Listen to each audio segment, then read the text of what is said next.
Going live now.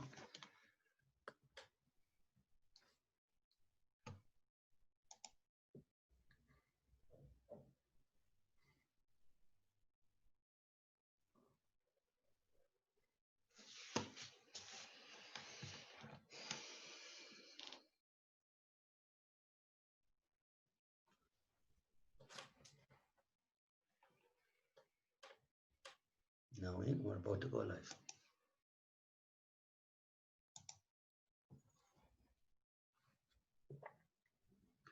Good afternoon, everyone, and welcome to this afternoon's live. Today I have the wonderful Ian Watson.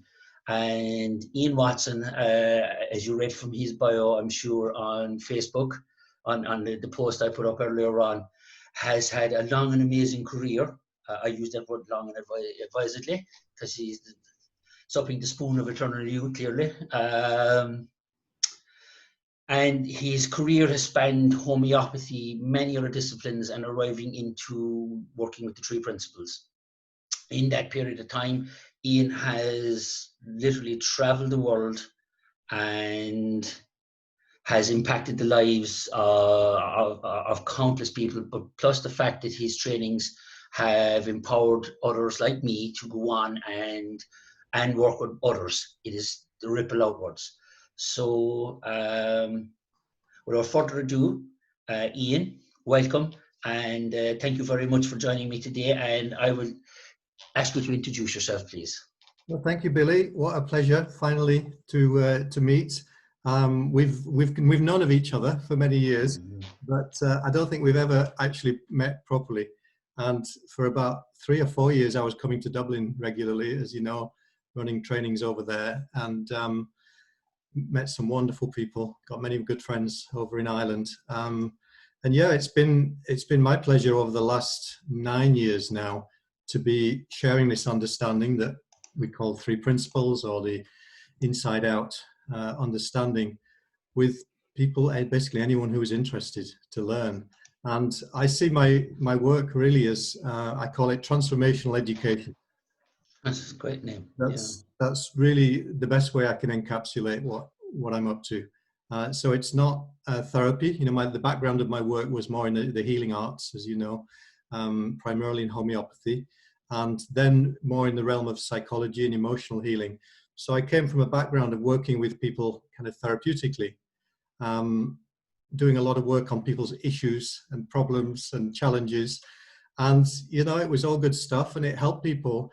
And yet there was always that feeling that, you know, there's something else here, there's something missing. And there was an inconsistency to the results. You know, some people got help, some people didn't. Sometimes it was helpful, but not sustained. And I noticed that people always have a capacity to create new challenges, new issues, new problems.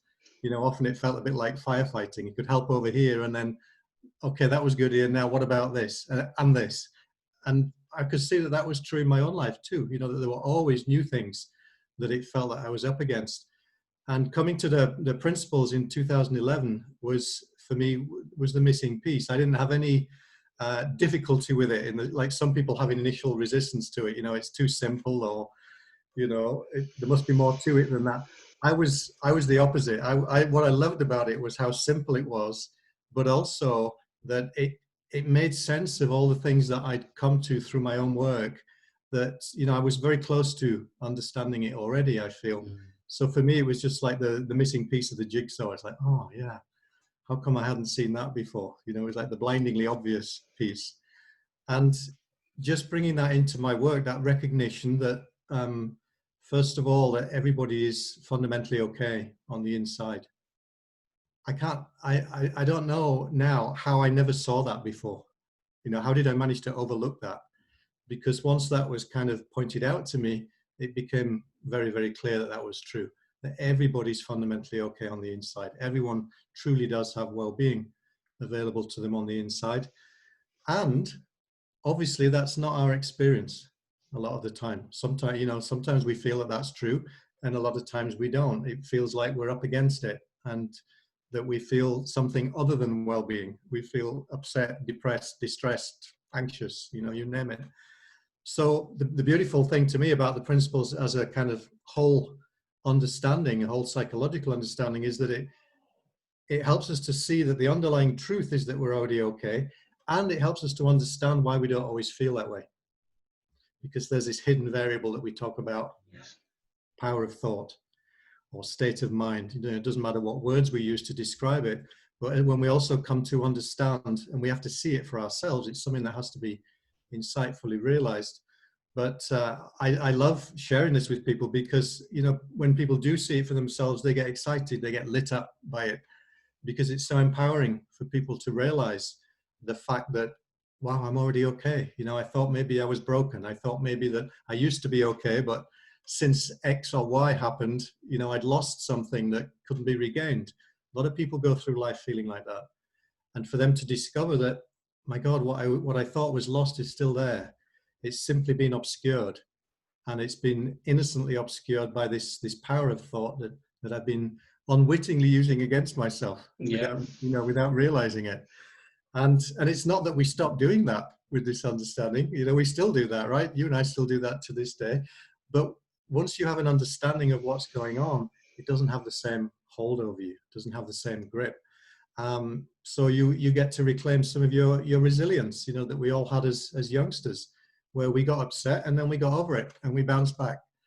And we you know, we get to re-experience that again as adults, so that we can still have bad moods, we can still have down days and so on, but we can know that it's temporary. It's not the truth of who we are. There's a deeper truth that's always ever present in the background, never goes anywhere, never gets diminished, that it's just waiting for us to turn back towards it. That's it in a nutshell. We can finish now. That's all I got to say. That's all you got to say. You know, if anybody just gets that and puts that, absorbs that, you're done. You're fine. Everything else will sort itself out. Yeah, it's all we need to know. It's all we need to know. So, okay, so while you were talking, Ian, it came into my head, and I was talking to you about this a while ago. So, you know, we'll put it out there as an example of the impact of this. Closing a business, you know, for anybody that's in business, runs a business, whether it's temporary or whether it's permanent, or is a very difficult thing to do. It's a very difficult decision to make. It's, you know, and I said to you, you know, it becomes my nightmare.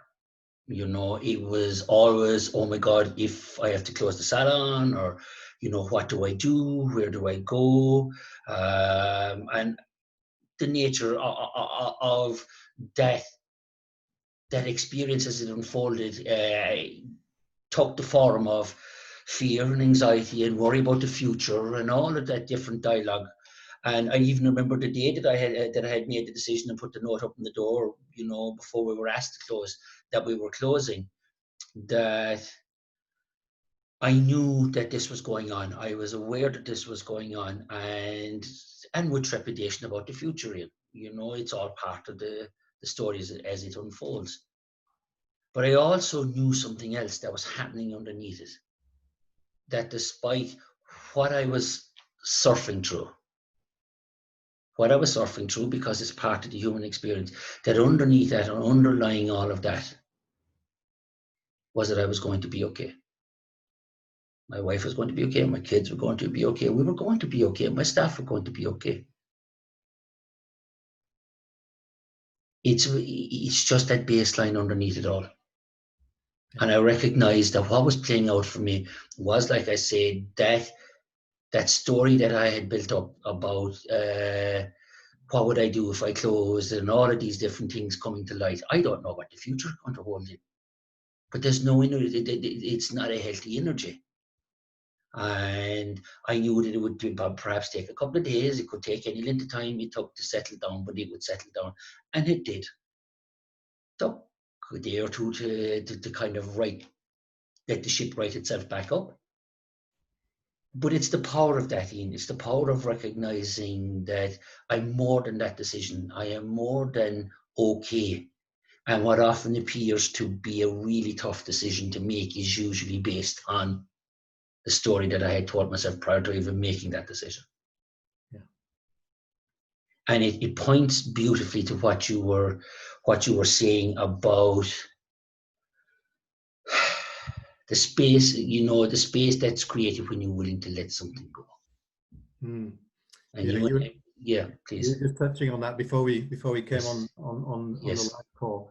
Of, I started to see how initially there's that temptation to like, which of these balls that I've been juggling can I keep juggling now that we're in this, this new scenario. And a lot of people I think have been, immediately trying to, how can I get my ordinary work online? How can I create a virtual program and this kind of thing? And I had those thoughts too. It's like, yeah, that looks like a good idea, and of course I could do it virtually. And then there was also something in me going, yeah, but the fact that you can doesn't mean you have to. yeah. or even that it's a good idea necessarily. Maybe there's an opportunity here for some kind of letting go to take place, and to really, really let things go without succumbing to that temptation to immediately fill that space. And I've come to recognize that there's been critical junctures in my life, periodically, where there's been some kind of letting go that's been required. And sometimes I've gone there voluntarily, I've seen it and I've known it was required. Sometimes I've gone screaming and kicking. Yeah, being dragged out off the line. Yeah. Yeah. And the only way I came to let go was that I had to get sick, or put in bed for a while or something. It's like, okay, I surrender. But either way, that letting go is, to me, I see it now, it's part of the process. It's the life-death cycle that all of nature goes through all of the time, not just one time, but, we go through multiple deaths and rebirths in our life, and that's how we grow.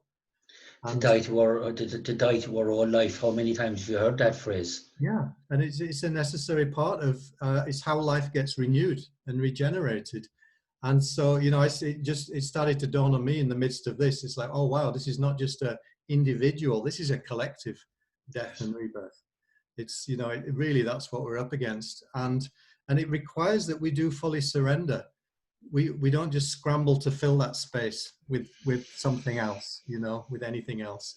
Because when we do that, it tends to be more of the same. And I think that people are recognizing that what's needed now is not more of the same. It's maybe something that we haven't done before, maybe something completely fresh, whole new perspective is available to us now. And the only way that we're going to access that is by allowing that space to really open and stay open, so that we can tap into that deeper wisdom that we all have access to.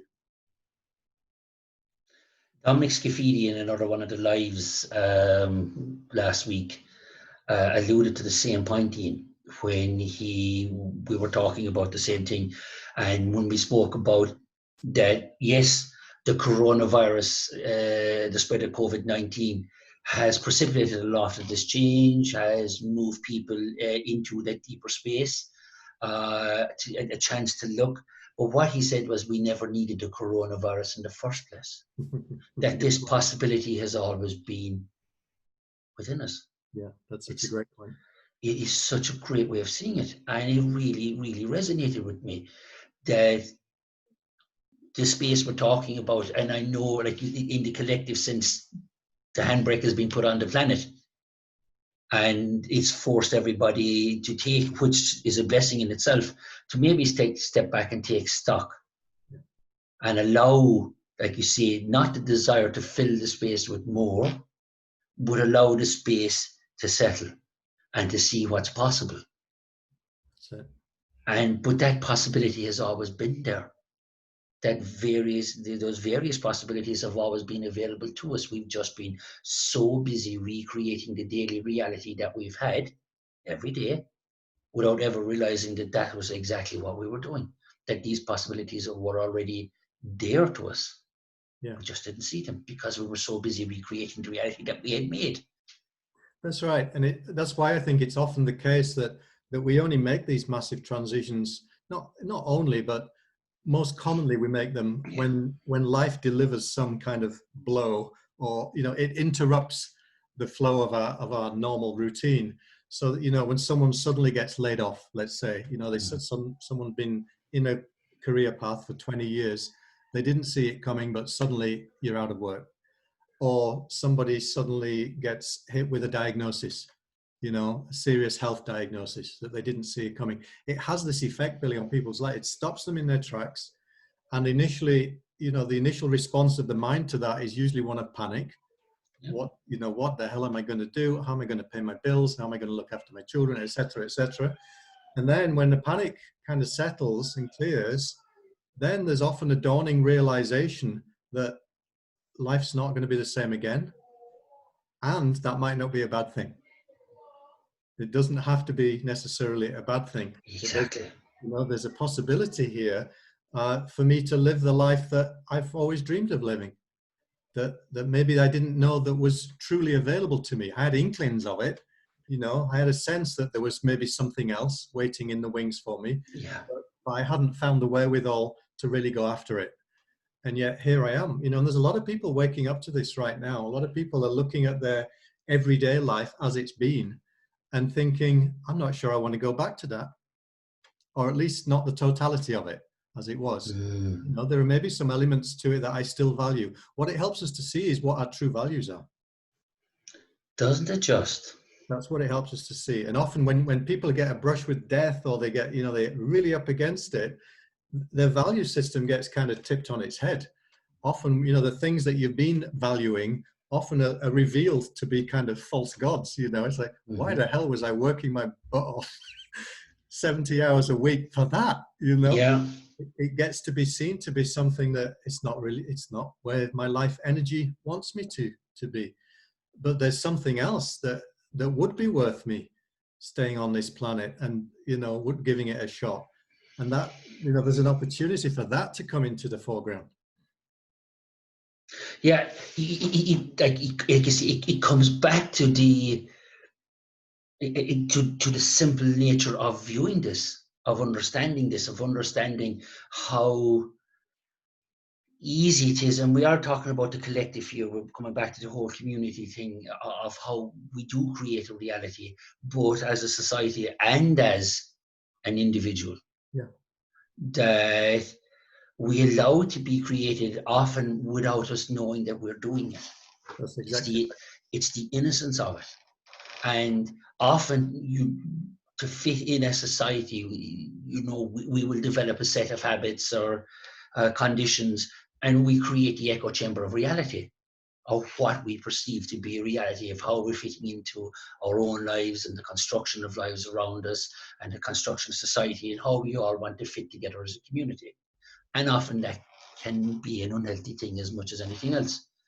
And like I was saying to you before this, there is an unusual space that has been created for this opportunity, like say on a personal and a community-wide basis, to step back and to see, well, wait a second, all these hours that I have been working, killing myself to do this, you know, was it the right thing? What part of my life do I really love that brings me so much value and so much joy that I would be more than happy to continue with? And what is it okay to jettison?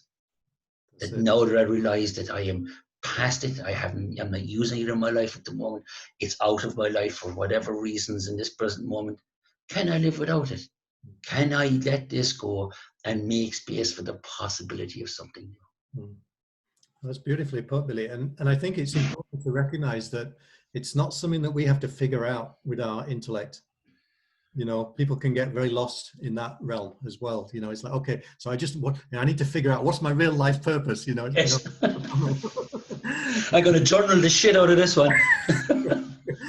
That's not how we navigate through these kind of transitions. I've always been a big student of Joseph Campbell and Carl Jung, and you know, a big part of my background and my work has been forged out of an interest in the mythological realm. You know, the mythological realm, archetypes, and so forth. And you think about all the stories that have been with us for thousands of years. Yes. The hero's journey, as Joseph Campbell eloquently coined it, which is like the one big story that we're all living out. In it, you know, the start of the initiation is that it requires us to get lost in some kind of a dark forest. You know, that's the beginning. We get lost, which means like our normal circumstances get upended. and we literally don't know where we are. And the challenge of that time is that we can't navigate using whatever tools we've been using to navigate beforehand. They're not adequate. So that, metaphorically, what that tells me is that we can't rely on the intellect that we've been relying on up until this point. Yes. It's not the right tool for the path that's in front of us. So letting go of that, invariably what happens when the hero gets lost in the forest is some animal helper appears, for example. And what does the animal helper represent? Well, it represents getting back in touch with the instinctual realm.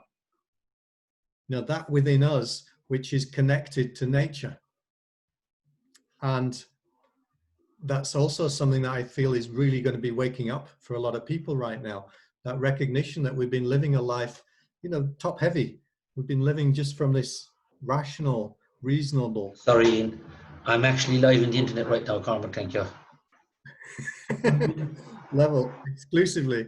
And there's a whole lot more to our beingness that wants to be included and that can inform this journey. And we have to dig deep and draw on those resources that we have inside of us, but which we've not been making good use of. We've been neglecting. We've been neglecting the intuitive. We've been neglecting the instinctual, and we put all our faith in the rational and the intellectual. And that's not what its job is.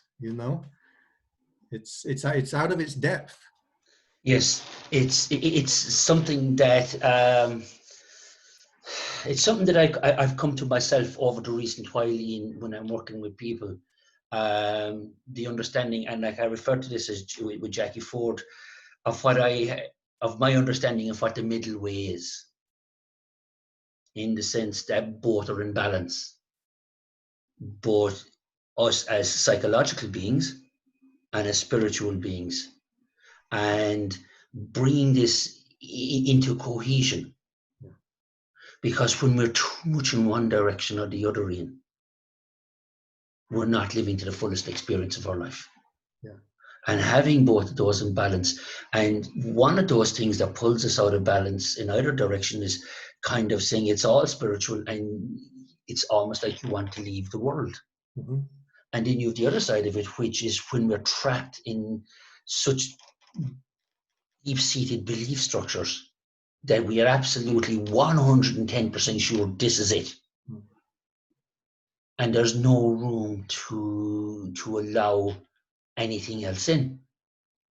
And like you say, when we find ourselves now in a situation where lots of people are finding themselves in with this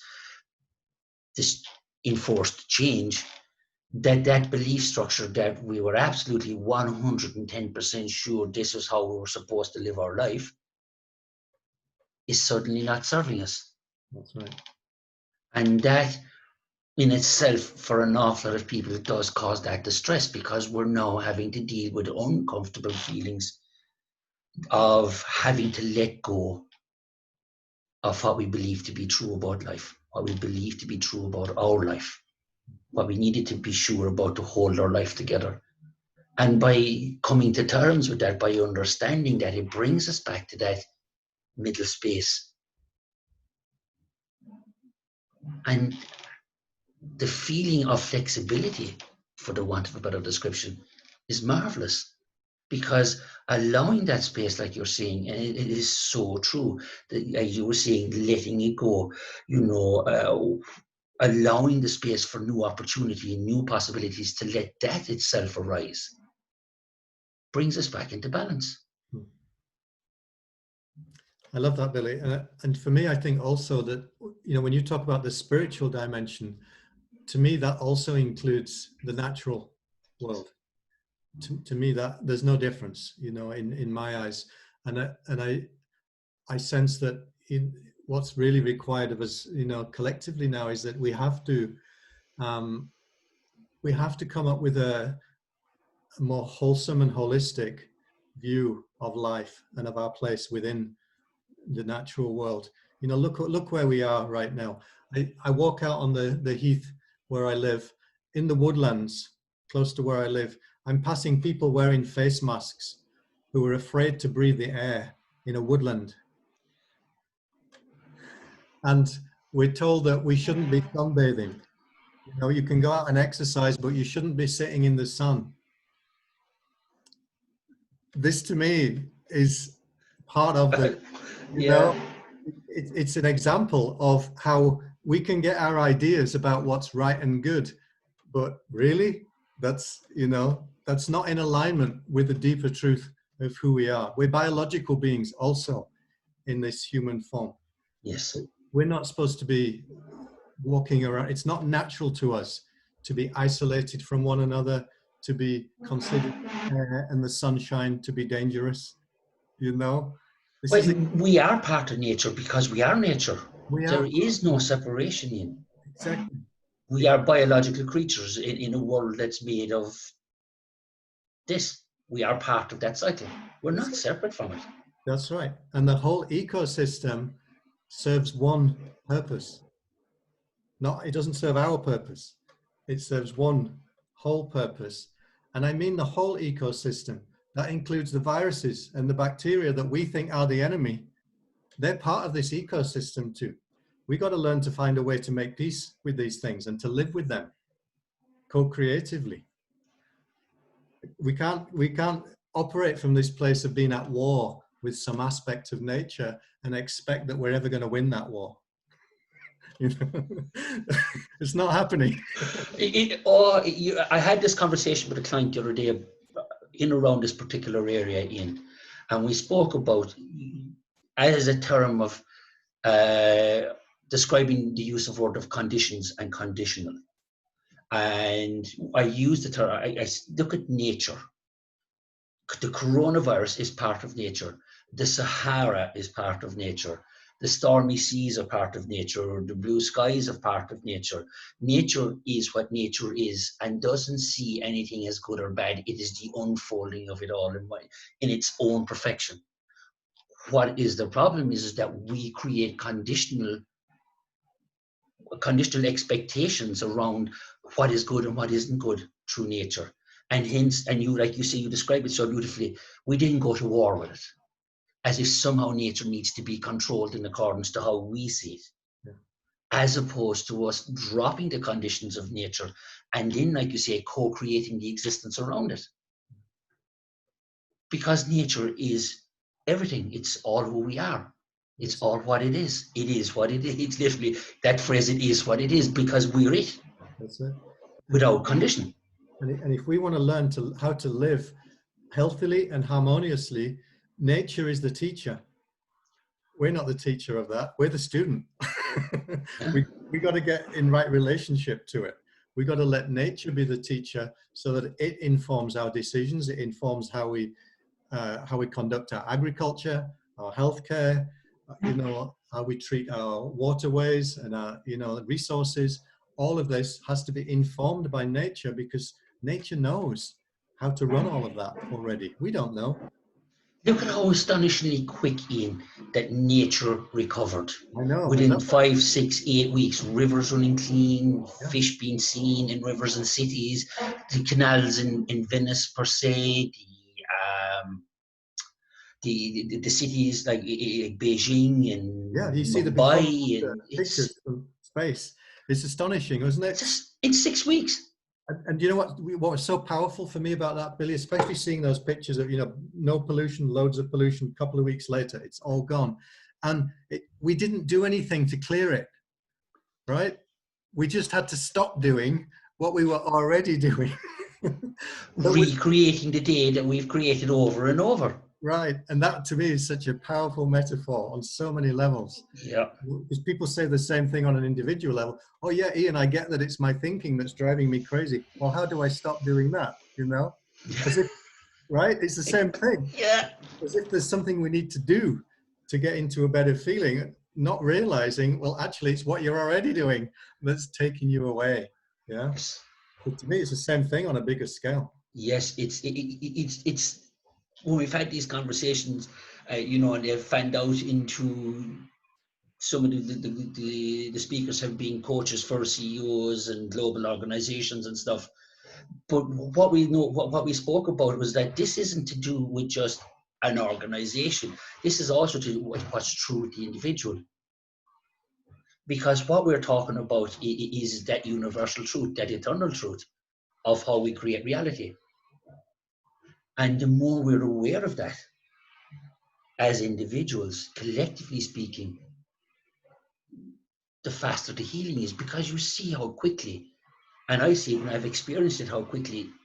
I can't tell you, Ian, how much it means to me in the mornings to get up early and sneak off for my walk. Just about 7 a.m. Because there's no road pollution in the sense there's no road noise, there's none of that. And when I'm out walking, like the bird song is so loud. I have stopped taking my phone with me. I have stopped taking my earphones with me. I have left it all behind me. Because I began to realize a couple of weeks ago, this is such an incredible opportunity just to hear what's available without cars, without phones, I had the without. same experience. Yeah, walking out here, the birds were seemed louder. It's like someone turned the volume up on the birds.